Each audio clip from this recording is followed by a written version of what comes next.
आप्यायन्तु ममाङ्गानि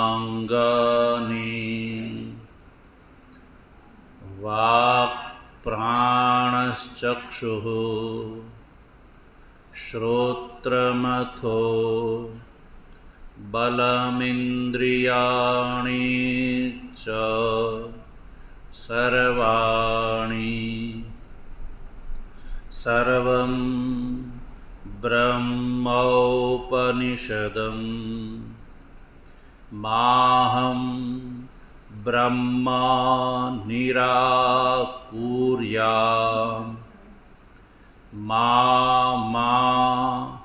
ब्रह्म निराकरोद निराकरणमस्त्व निराकरणं मेस्तु तदात्मनि निरते य उपनिषत्सु धर्मा स्ते मयि सन्तु स्ते मयि सन्तु। ओम शांति शांति शांति। शंकरं शंकराचार्यं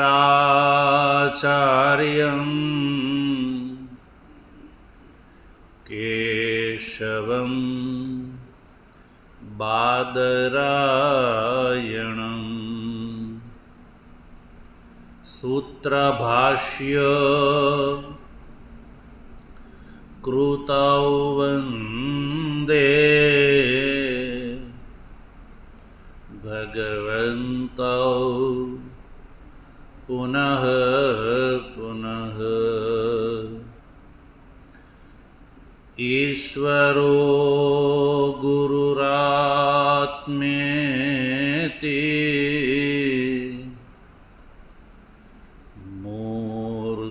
मूर्तिभेद विभागिने व्योमवद् व्याप्त देहाय दक्षिणामूर्तये नमः। ओम शांति शांति शांति।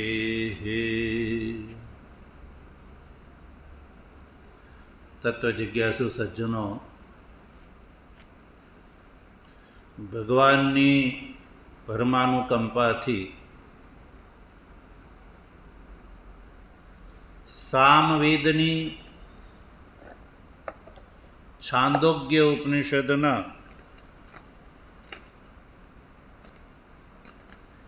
4th અધ્યાયના 4, 5, 6, 7, 8 અને 9 આ 6 ખંડમાં ઉપલબ્ધ સત્યકામ જાબાલ વિદ્યાનો આપણે વિચાર કરી રહ્યા છીએ.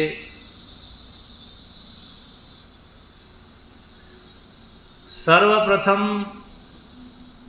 ખંડનો આપણે વિચાર કરી ચૂક્યા. પ્રથમ ખંડની અંદર 5 કંડિકા છે. કેટલી છે? 5 કંડિકા છે. 5મી કંડિકાના અંતમાં આપણે જોયું કે અંતિમ વાક્ય છે તા યદા સહસ્રમ સંપેદુહુ.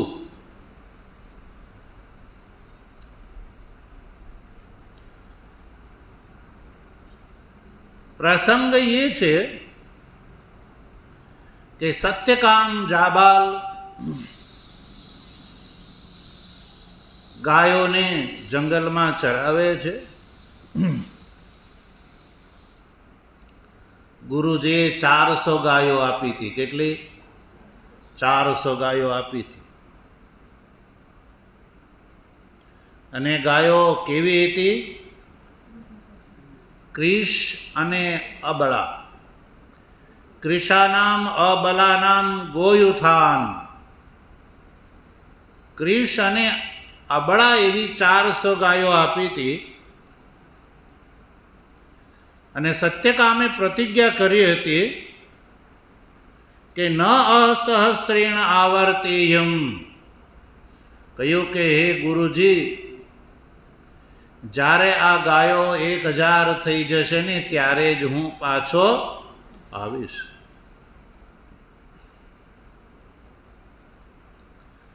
હવે એક વાત જે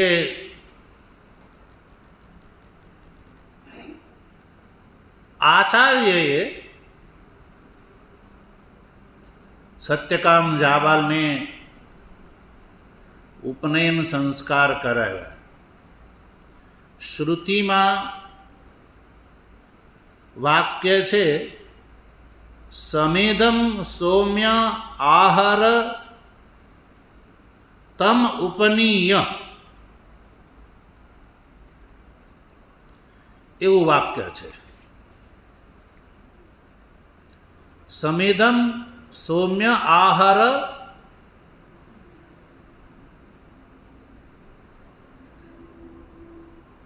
ઉપત્વા નિશ્ચય ન સત્યાદગા ઇતિ તમ ઉપનીય.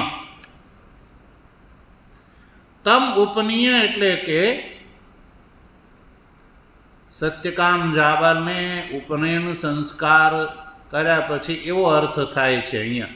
તમ ઉપનીય. ઉપનીય એટલે કે ઉપનયન સંસ્કાર કર્યા પછી. તો ઉપનયન સંસ્કાર શા માટે કરવામાં આવે છે? વેદાધ્યયન માટે. શા માટે? વેદાધ્યયન માટે. હવે સત્યકામ જાબાલ આવ્યો તો ભણવા માટે, અને ઉપનયન સંસ્કાર કરીને તરત 400 ગાયો જે પકડાવી દેવી કે જા આ લઈ જા, તો ભણવાનું રહી જાય કે નહીં? ઉપનીય શબ્દનો અર્થ તો એવો થાય કે ઉપનયન સંસ્કાર કર્યા અને તરત.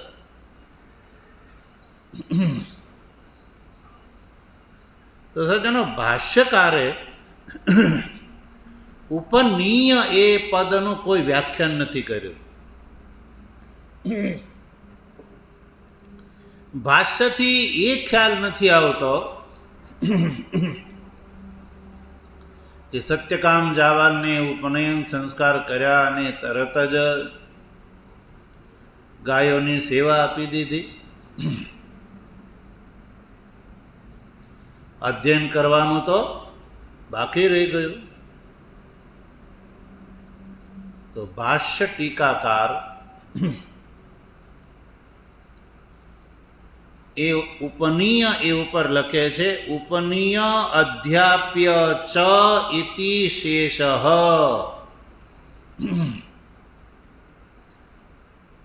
ભાષ્ય ટીકાકાર કહે છે કે અહીંયા ભાષ્યમાં આવું જોડવું જોઈએ. શું જોડવું જોઈએ? ઉપનીયની સાથે સાથે અધ્યાપ્ય ચ એટલે ઉપનયન સંસ્કાર કર્યા અને અધ્યયન કરાવ્યા પછી. એમ અધ્યાપ્ય ચ. અધ્યાપ્ય એટલે અધ્યયન કરાવ્યા, અધ્યયન પણ કરાવ્યું. ચ ઇતિ શેષ એટલે ઉપનીય અધ્યાપ્ય ચ. અને પછી આ જે ક્રિશ અને અબલ ગાયો પ્રદાન કરી અને એ ગાયો લઈને સત્યકામ જાબાલ જાય છે અને કહે છે ન અસહસ્રેણ આવર્તેયમ, કે જ્યાં સુધી 1000 નહીં થાય ત્યાં સુધી હું પાછો નહીં આવું. તો 400 ગાયો છે, એને 1000ની સંખ્યામાં થવા માટે કલ્પના કરો કે 400 ગાયો જે છે એ એક સાથે તો ગર્ભવતી બને નહીં, સમય તો લાગે જ, એક વારાફરતી. એક ગાય એક વાર વિયાવાથી એક વાછરડો વાછડીનો જન્મ થાય. અને એવું તો નહીં કે વાછડી જ જન્મે, વાછરડો પણ જન્મે. તો 400માંથી 1000 થાય તો કમસે કમ 2-2.5 વર્ષ તો લાગે જ ઓછામાં ઓછા. એટલે એટલો સમય એણે જંગલમાં ગાયોની સેવામાં વિતાવ્યો છે. તો પછી પ્રશ્ન ઉભો થાય કે ગાયોની સેવા કેમ આપી? ભાષ્ય ટીકાકાર લખે છે તસ્ય અનુગ્રહાર્થમ શુશ્રૂષામ આદિષ્ટવાન.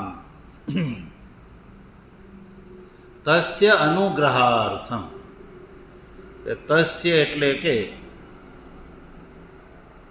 સત્યકામ જાબાલ ઉપર અનુગ્રહ કરવા માટે થઈને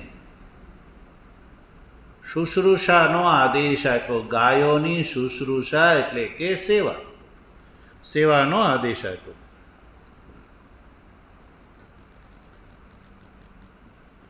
એની પાછળનું રહસ્ય શું છે?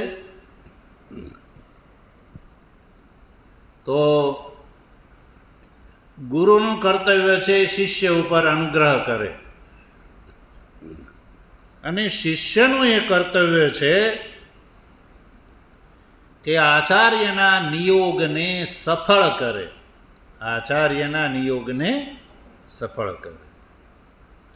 એટલે ભાષ્ય ટીકાકાર લખે છે આચાર્ય નિયોગશ્ચ શિષ્યેણ સફલી કર્તવ્ય ઇતિ આશયેન આહ ઇત્યુક્ત ઇતિ. આચાર્યએ જે ગૌ સેવામાં નિયુક્તિ કરી, તો શિષ્યનું એ કર્તવ્ય છે કે આચાર્યનો જે નિયોગ છે, આજ્ઞા છે, શિષ્યેણ સફલી કર્તવ્ય, શિષ્યએ શું કરવું જોઈએ? એને સફળ કરવી જોઈએ, પ્રાણાંતે પણ સફળ કરવી જોઈએ.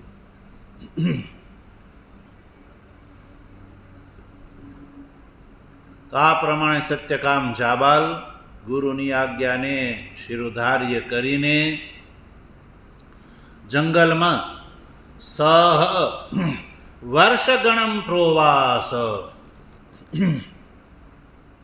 5મી કંડિકામાં સત્યકામ જાબાલ જંગલમાં કેટલો સમય રહ્યો?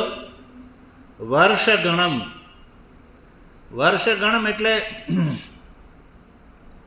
કોઈ નિશ્ચિત અવધિ નહીં, પણ દીર્ઘકાળ સુધી રહ્યો. એવો કોઈ નિશ્ચિત સમય નહીં, દીર્ઘકાળ. દીર્ઘકાલમ ઇતિ શેષ. વર્ષગણમનો અર્થ કરવો જોઈએ દીર્ઘકાળ સુધી. દીર્ઘકાળ સુધી જે છે એટલે વર્ષો સુધી, એટલે 2 વર્ષ પણ વર્ષો જ કહેવાય. વર્ષો સુધી જંગલમાં રહી અને ગાયો જ્યારે 1000 થઈ ગઈ, તો તા યદા સહસ્રમ સંપેદુહુ, 5મી કંડિકાના અંતમાં છે તાહા એટલે કે આ જે ગાયો છે, સત્યકામ જાબાલે સમ્યક પ્રકારથી ગાયોની રક્ષા કરી, સેવા કરી અને એના ફળ સ્વરૂપે યદા સહસ્રમ સંપેદુઃ, જ્યારે જે સમયે ગાયોની સંખ્યા 1000 થઈ ગઈ. સહસ્રમ સંપેદુઃ અને સંપેદુઃનો અર્થ છે સંપન્ના બભૂવુઃ. સંપેદુઃ પદનો અર્થ છે સંપન્ના બભૂવુઃ. 1000ની સંખ્યા જ્યારે થઈ ગઈ ત્યારે તદા એનમ ઋષભો અભિઉક્તવાન, એ આગળના ખંડમાં જે વાત આવે છે એની સાથે એને જોડવાની છે. 1000 સંખ્યા થઈ ગઈ ત્યારે 1000 ગાયોની સંખ્યામાંથી ઋષભે, ઋષભ એટલે ખૂંટ, નંદી, એણે સત્યકામને સંબોધન કર્યું, સત્યકામને કહ્યું. શું કહ્યું એ વાત આ 5મા ખંડની પ્રથમ કંડિકાથી આપણે એને જોશું. ઋષભે જે સત્યકામને જે વાત કરી, તો ઋષભ જે છે એ સત્યકામને કોઈ વચન કહે તો પ્રતિવક્તુમ અલમ, શું ઋષભ છે એ કોઈ મનુષ્યને કઈ વાત કરી શકે? લોકમાં બલિવર્દ જે છે એ મનુષ્ય પ્રતિ, બલિવર્દ એટલે બળદની, શું સંવાદ જોવા મળે છે ક્યાંય? એવો ક્યાંય સંવાદ જોવા મળતો. એટલે ભગવાન ભાષ્યકાર ઋષભ શબ્દનો અભિપ્રેત અર્થ આગળ કરે છે. તો ઋષભ અને સત્યકામનો જે સંવાદ છે એ આ 5મા ખંડમાં છે. એટલે આપણે 5મા ખંડમાં આજે પ્રવેશ કરીએ. 5મા ખંડની પ્રથમ કંડિકાના પ્રારંભમાં ભગવાન ભાષ્યકાર અવતરણિકામાં લખે છે, તમ એનમ શ્રદ્ધા તપોભ્યામ સિદ્ધમ વાયુદેવતા દિક સંબંધીની તુષ્ટા સતી ऋषभम अनुप्रविश्य ऋषभ आपन्ना अनुग्रहाय अथः एनम ऋषभो अभ्युवाद सत्यकाम इति भगव इति प्रतिशुश्राव प्राप्तः सौम्य सहस्रम स्मः प्रापय न आचार्य कूलम. આ પહેલી કંડિકા છે. તો પહેલી કંડિકામાં આપણે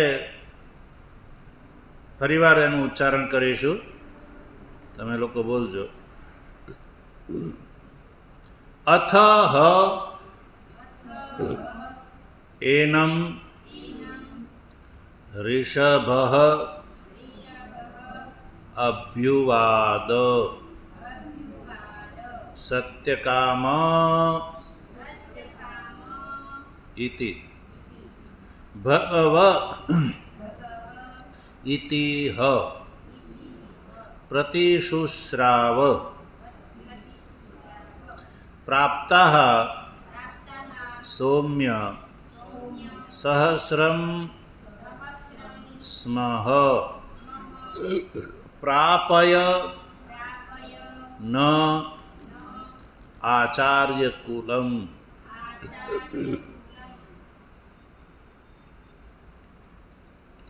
अतः एनम, एनम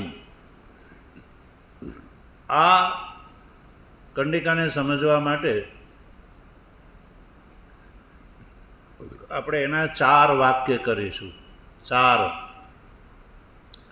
ચાર વાક્ય. જો કયા કયા 4 વાક્ય બને છે.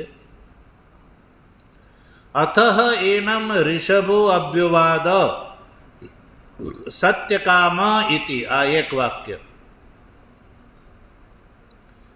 ભગવ ઇતિહ પ્રતિશુશ્રાવ, એ બીજું વાક્ય બનાવીશું.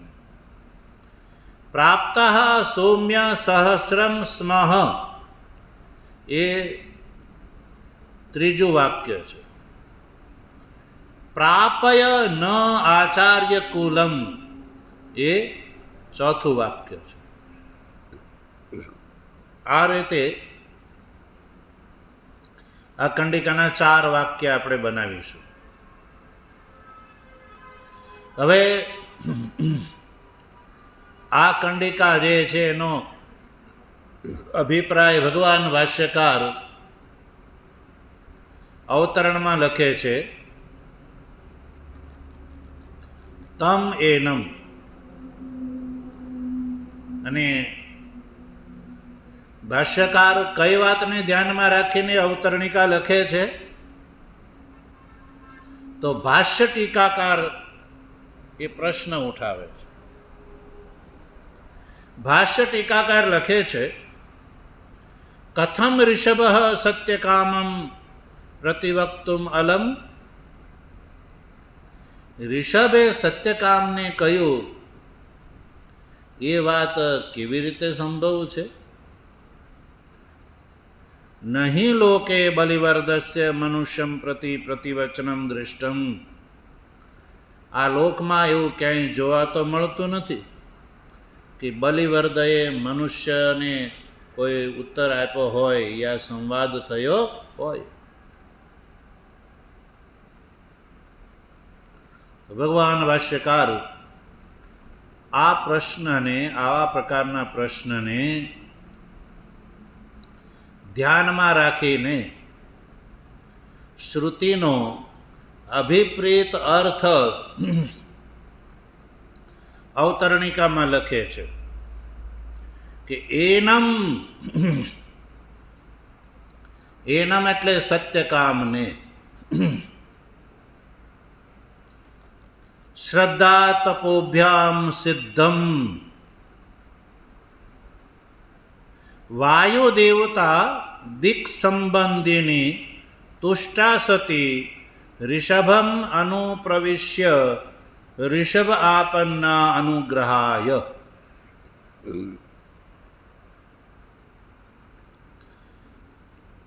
સત્યકામને ઋષભે કહ્યું. કોણે કહ્યું? ઋષભે વાત કરી. ઋષભ કહે છે. કેવા સત્યકામને? તો ભાષ્યકાર લખે છે, શ્રદ્ધા તપોભ્યામ સિદ્ધમ એનમ.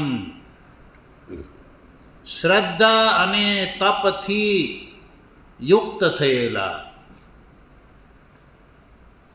અર્થાત કે સત્યકામ શ્રદ્ધા અને તપથી યુક્ત થઈ જાય છે. આચાર્ય પ્રત્યે શ્રદ્ધા અને ગૌ સેવા રૂપી તપથી સિદ્ધ, એટલે કે યોગ્ય થઈ જાય છે. સિદ્ધ થવું એટલે યોગ્ય થઈ જવું. શ્રદ્ધા અને તપના બળથી સત્યકામ જ્યારે યોગ્ય થઈ જાય છે, એવે વખતે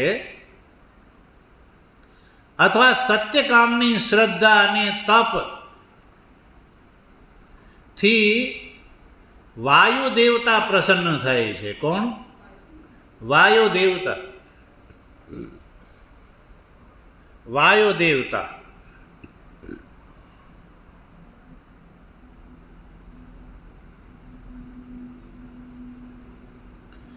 વાયુ દેવતા પ્રસન્ન થાય છે.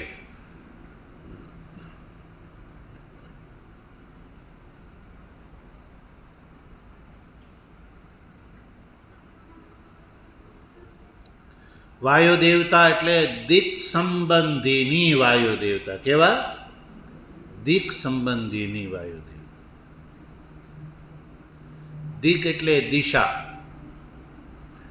દિશા સંબંધી વાયુ દેવતા. એટલે ભાષ્યકાર લખે છે દિક સંબંધીની વાયુ દેવતા તુષ્ટા સતી.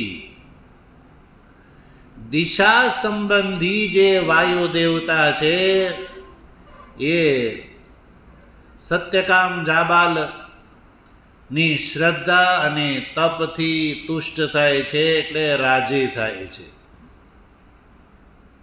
અને રાજી થઈને ઋષભમ અનુપ્રવિશ્ય, વાયુ દેવતા ઋષભની અંદર પ્રવેશ કરે છે.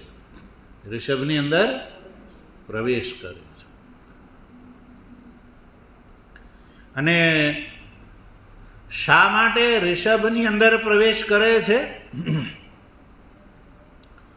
તો ભાષ્યકાર લખે છે ઋષભાપન્ના અનુગ્રહાય.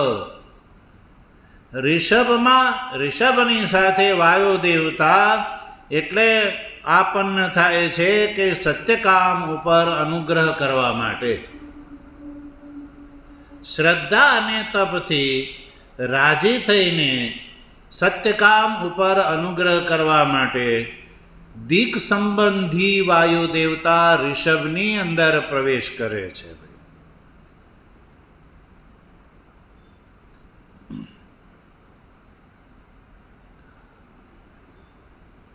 તો એ વાત સંભવ છે કે દિશા સંબંધી વાયુ દેવતા ઋષભની અંદર પ્રવેશ કરે અને ઋષભના રૂપમાં બોલે? તો લોકમાં પણ આવું જોવા મળે છે. સ્થૂલ શરીરથી રહિત સૂક્ષ્મ શરીરાપન્ન યા પાપાદિના ભોગ સ્વરૂપે એવા સૂક્ષ્મ શરીરથી આપન્ન જે જીવાત્મા છે એ લોકમાં પણ કોઈના શરીરની અંદર પ્રવેશ કરીને બોલે છે કે નહીં? બોલે છે. અને બોલે છે અને પોતાની જે ભાવના જે છે એ પણ વ્યક્ત કરે છે. તો જેના શરીરની અંદર આત્માનો પ્રવેશ થાય છે, જેટલો સમયનો પ્રવેશ હોય એટલા સમયમાં એને શું કહ્યું એ જેના શરીરમાં પ્રવેશ થયો એને ખબર પડતી નથી. અર્થાત એ આત્મા જેના શરીરમાં આવ્યો હોય એના શરીરમાંથી નીકળી ગયા પછી એ વ્યક્તિને પૂછો કે તું આવું બોલ્યો તો શું કહેશે? મને કંઈ ખબર નથી. તો લોકમાં આવું જોવા મળે છે. તો અહીંયા તો વાયુ દેવતાથી અભિપ્રાય છે વાયુ દેવતા ઉપલક્ષિત પરમાત્મા વાયુ દેવતા છે.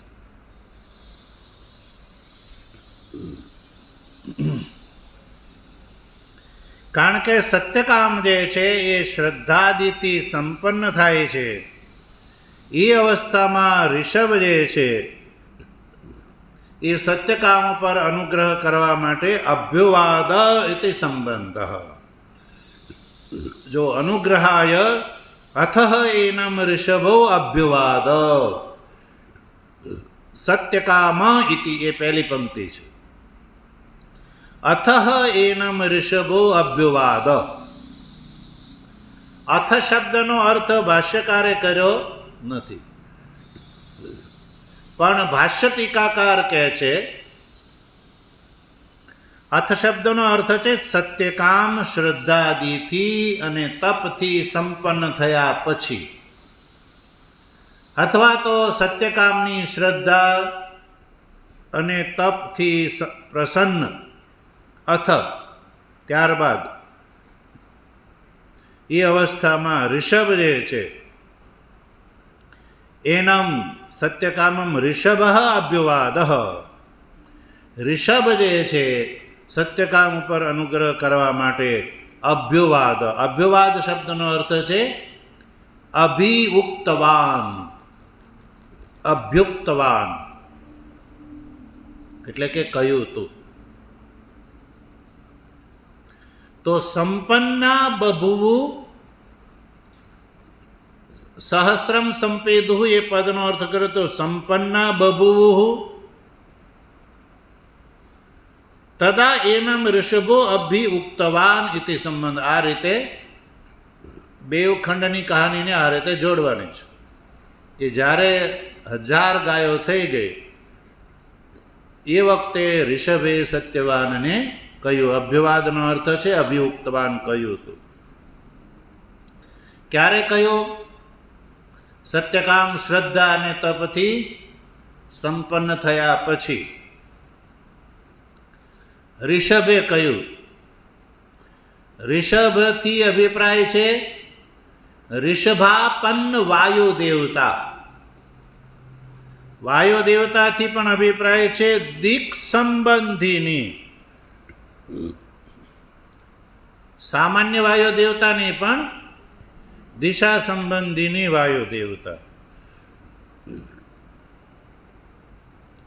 કારણ કે એક પ્રશ્ન ઉભો થાય કે ભાઈ જંગલની અંદર જ્યાં ત્યાં ગાયો ચરાવતા ચરાવતા શ્રદ્ધાપૂર્વક તપનું આચરણ કરતા કરતા સત્યકામ ઉપર વાયુ દેવતા કેવી રીતે તુષ્ટ થાય? ભાઈ બીજા કોઈ દેવતા કેમ નહીં? વાયુ દેવતા જ શા માટે? તો આશંકાની ધ્યાનમાં રાખીને ભગવાન ભાષ્યકારે વાયુ દેવતા પછી લખ્યું દિક સંબંધીની. એ વિશેષણ વાપર્યું વાયુ દેવતાનું.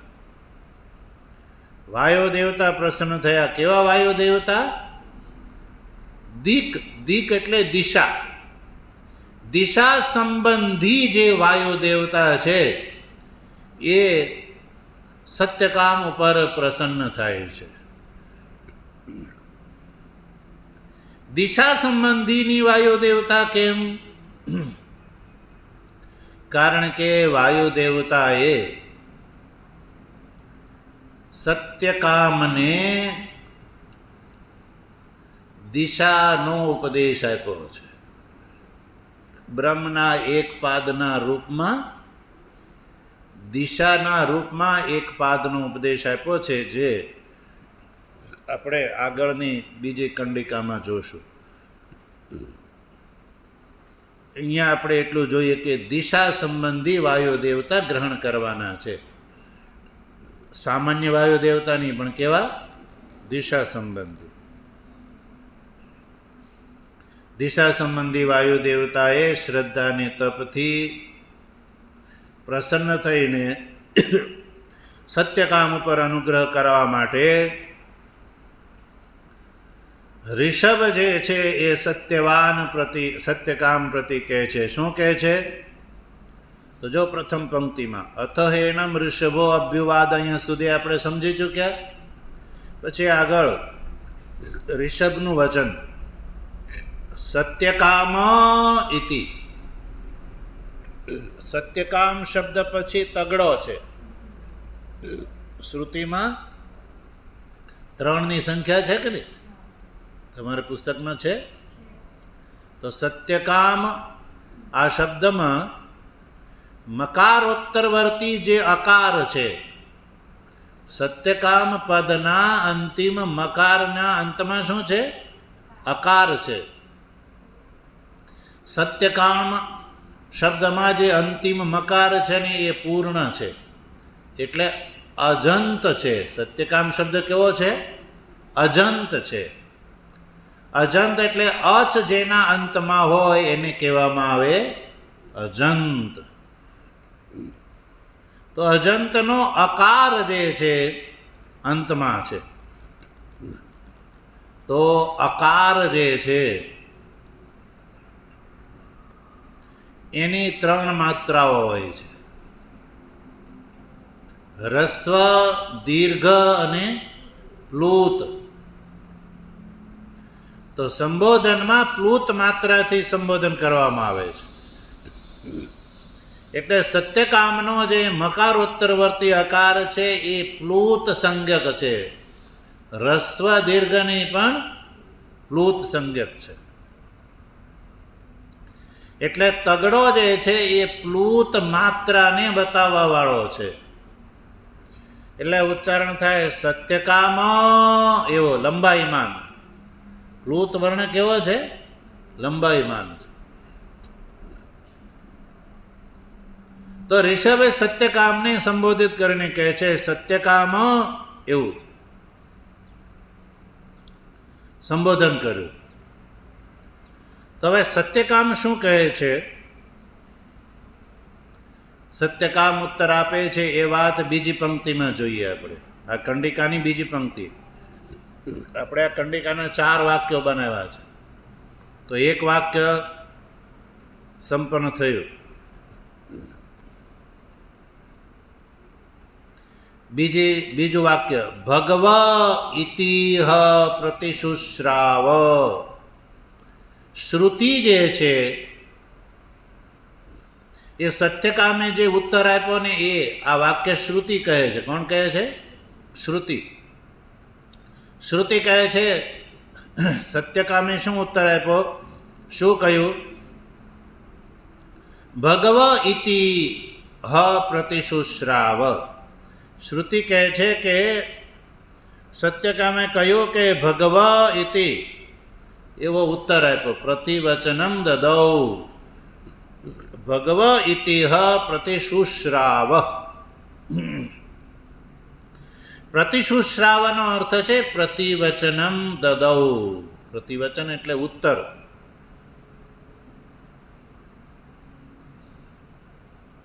શું ઉત્તરમાં શું કીધું? ભગવ. ભગવ એટલે ભગવાન.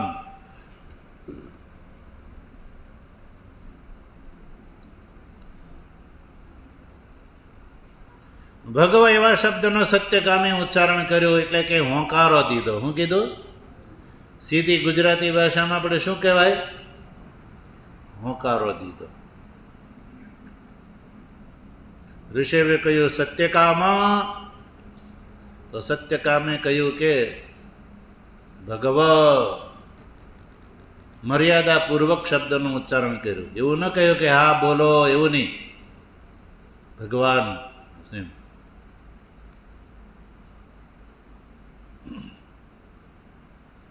તો હવે ઋષભ શું કહે છે? ઋષભનું વાક્ય છે જે આ કંડિકાનું 3જું વાક્ય. પ્રાપ્ત સૌમ્ય સહસ્ર ગુસ્મઃ. એ 3જું વાક્ય છે. ઋષભ કહે છે કે હે સત્યકામ, સૌમ્ય જે છે એ સત્યકામ માટેનું સંબોધન છે. સૌમ્ય સહસ્ર સ્મઃ પ્રાપ્ત. અમે 1000ની સંખ્યાને પ્રાપ્ત થઈ ગયા છે. તારી જે પ્રતિજ્ઞા હતી એ પ્રતિજ્ઞા પ્રમાણે અમારી સંખ્યા 1000 થઈ ગઈ છે. સહસ્રમ સ્મઃ. અમે 1000 અમારી સંખ્યા થઈ ગઈ છે. ભાષ્યકાર સહસ્રમ નો કોઈ અર્થ નથી કરતા. સહસ્રમ અને સહસ્રત્વમ, 1000ને પ્રાપ્ત થઈ ગયા. ઋષભનો અભિપ્રાય છે, ભાષ્યકાર વ્યક્ત કરે છે એવું કહેવાનું. કેમ ઋષભે આવું કહ્યું કે અમે 1000ની સંખ્યામાં અમે થઈ ગયા છીએ ગાયો? ભાષ્યકાર લખે છે પૂર્ણા તવ પ્રતિજ્ઞા અતઃ પ્રાપયનો આચાર્ય કુલમ. ऋषभ आपन्न वायु देवताए સત્યકામને કહ્યું કે હે સત્યકામ, તારી પ્રતિજ્ઞા પૂર્ણ થઈ ગઈ. પૂર્ણા તવ પ્રતિજ્ઞા. તે આચાર્યની સમીપ જે પ્રતિજ્ઞા કરી હતી, ન અસહસ્રેણ આવર્તેયમ, એ પ્રતિજ્ઞા પૂરી થઈ ગઈ. ઠીક છે, ચાલો, પ્રતિજ્ઞા પૂરી થઈ ગઈ તો હવે શું કરવાનું છે? તો ઋષભ જે છે એ કહે છે, એ આ કંડિકાનું એટલે કે 5મા ખંડની પ્રથમ કંડિકાનું અંતિમ વાક્ય જો, પ્રાપય ન આચાર્ય કુલમ. મળ્યું? અંતિમ વાક્ય શું છે? પ્રાપય ન આચાર્ય કુલમ. ઋષભ કહે છે કે નહ આચાર્ય કુલમ પ્રાપય. વાક્યને ખંડિકામાં જે શબ્દો છે એને વાક્ય રચના કરો તો સૌ પ્રથમ ન બોલવાનું આવે છે. ન આચાર્ય કુલમ પ્રાપય. ન એટલે અમને, આચાર્ય કુલ એટલે આચાર્ય કુળમાં તું હવે અમને પ્રાપય એટલે લઈ જા, આચાર્ય કુળને પ્રાપ્ત કરાવી દે. આ ઋષભનું વાક્ય છે. ઋષભદેવ અભિપ્રાય છે, ઋષભાપન્ન દિક સંબંધીની વાયુ દેવતા. જો ભગવાન ભાષ્યકાર આ ઉપનિષદનું ભાષ્ય ન કર્યો હોત તો આ રહસ્યનો બોધ કેવલ શ્રુતિથી થઈ શકે નહીં. તો સજ્જનો, આ રીતે આ જે પ્રથમ કંડિકા છે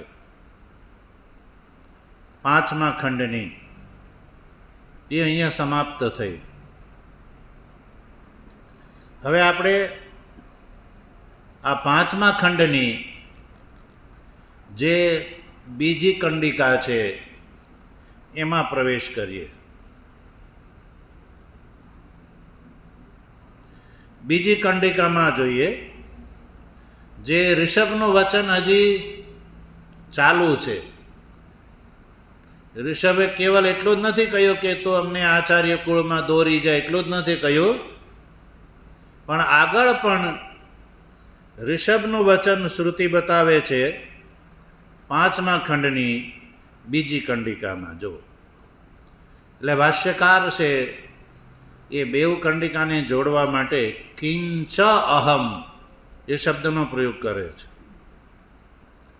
કિંચ અહમ, કિંચ એટલે બીજું, એ પણ સાંભળ.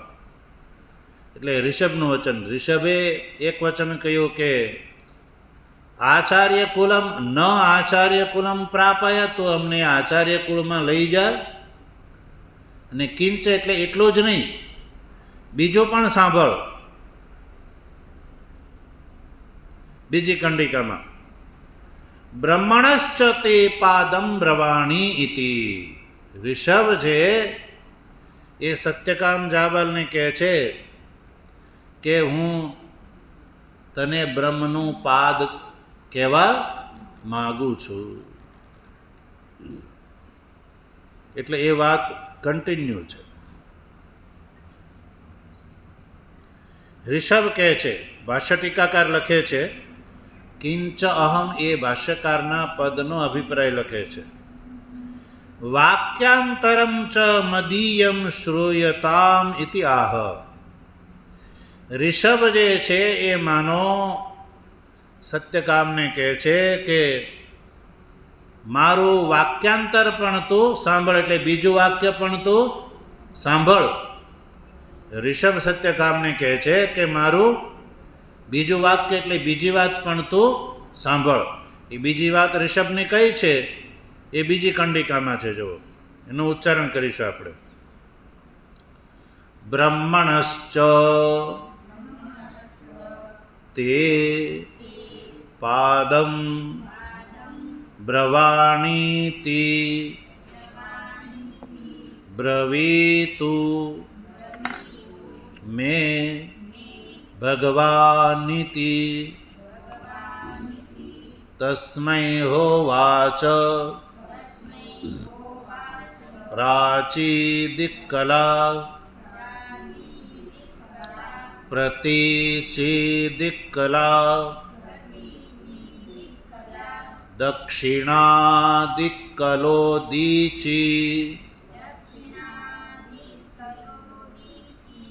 दिक्कलैष वै सौम्य चतुष्कलः पादो ब्रह्मणः प्रकाशवान् नाम।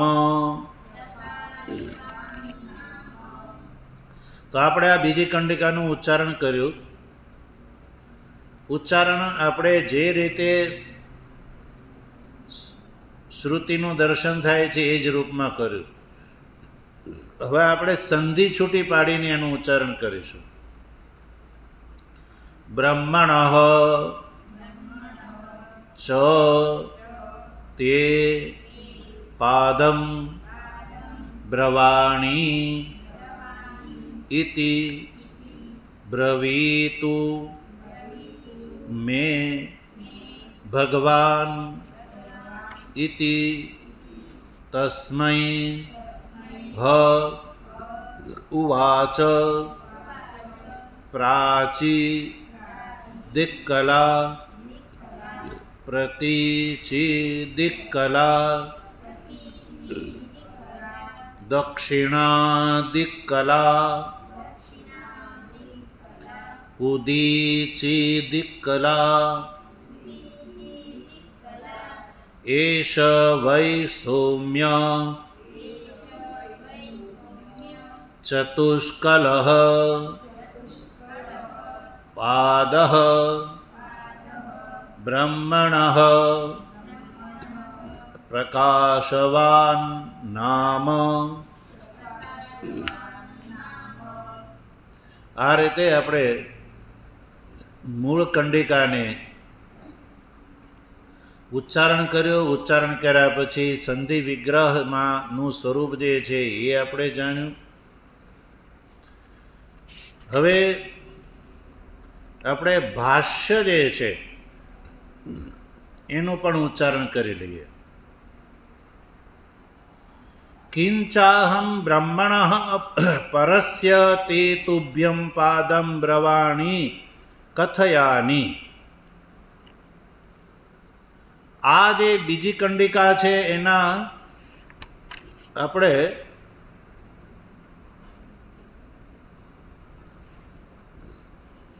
પહેલા વાક્ય બનાવી લઈએ.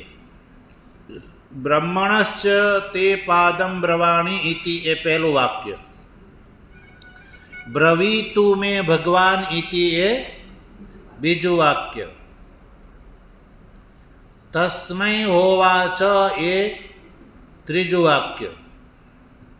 પછી પ્રાચી દિક્કલા, પ્રતીચી દિક્કલા, દક્ષિણા દિક્કલા, ઉદીચી દિક્કલા એ ચોથું વાક્ય.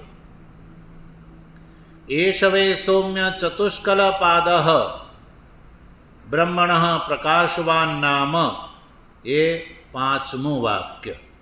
આ રીતે આપણે સમગ્ર કંડિકાને ઊંડાણપૂર્વક સમજવા માટે એના આપણે 5 વાક્ય બનાવી દીધા. હવે 5 વાક્યો પર ભગવાન ભાષ્યકારનું ભાષ્ય છે એ ભાષ્યનું ઉચ્ચારણ કરી લઈએ. કિંચાહમ બ્રહ્મણઃ પરસ્ય તે તુભ્યં પાદં બ્રવાણી કથયાની. ઇત્યુક્તઃ પ્રતિ ઉવાચ બ્રવીતુ કથયતુ મે મહ્યં ભગવાન. ઇત્યુક્ત ઋષભઃ તસ્મૈ સત્યકામાય ઉવાચ પ્રાચીદિક્કલા બ્રહ્મણઃ પાદસ્ય ચતુર્થો ભાગઃ તથા પ્રતીચીદિક્કલા દક્ષિણાદિક્કલા ઉદીચીદિક્કલા એષ વૈ સૌમ્ય બ્રહ્મણઃ પાદઃ ચતુષ્કલઃ ચતસ્રઃ કલા અવયવા યસ્ય સો અયં ચતુષ્કલઃ પાદઃ બ્રહ્મણઃ પ્રકાશવાન નામ પ્રકાશવાન ઇતિ એવ નામ અભિધાનમ યસ્ય તથા ઉત્તરેપી પાદાસ્ત્રયશ્ચતુષ્કલા બ્રહ્મણઃ. આ જે છે એ ભાષ્ય થયું. હવે આ જે ભાષ્યનો અભિપ્રાય જે શ્રુતિને પ્રગટ કરે છે એ ભગવાનની કૃપા છે, તો આપણે આગળ એનો વિચાર કરીશું. ઋષભે એટલે કે ઋષભાપન્ન વાયુ દેવતાએ સત્યકામની શ્રદ્ધા અને તપથી પ્રસન્ન થઈને સત્યકામને જે બ્રહ્મનો એક પાદનો જે ઉપદેશ આપ્યો એ શું છે એનો વિચાર આપણે આગળ કરીશું. ઓમ આપ્યાયન્તુ મમાંગાની વાક્ પ્રાણશ્ચક્ષુઃ શ્રોત્રમથો બલમિન્દ્રિયાણિ ચ સર્વાણિ સર્વં બ્રહ્મોપનિષદં માહં બ્રહ્મ નિરાકુર્યામ મા બ્રહ્મા નિરાકરોદ નિરાકરણમસ્ત્વ નિરાકરણમ મેસ્તુ તદાત્મની નિરતે ય ઉપનિષત્સુ ધર્મા સ્તે મયિ સંતુ. ઓમ શાંતિ શાંતિ શાંતિ. શંકરં શંકરાચાર્યં કેશવં બાદરાયણં સૂત્રભાષ્ય કૃતૌ વંદે ભગવन्तૌ પુનઃ પુનઃ. ઈશ્વરો ગુરુરાત્મેતિ મૂર્તિભેદ વિભાગિને વ્યોમવદ્ વ્યાપ્તદેહાય દક્ષિણામૂર્તયે નમઃ. ઓમ શાંતિ શાંતિ શાંતિ.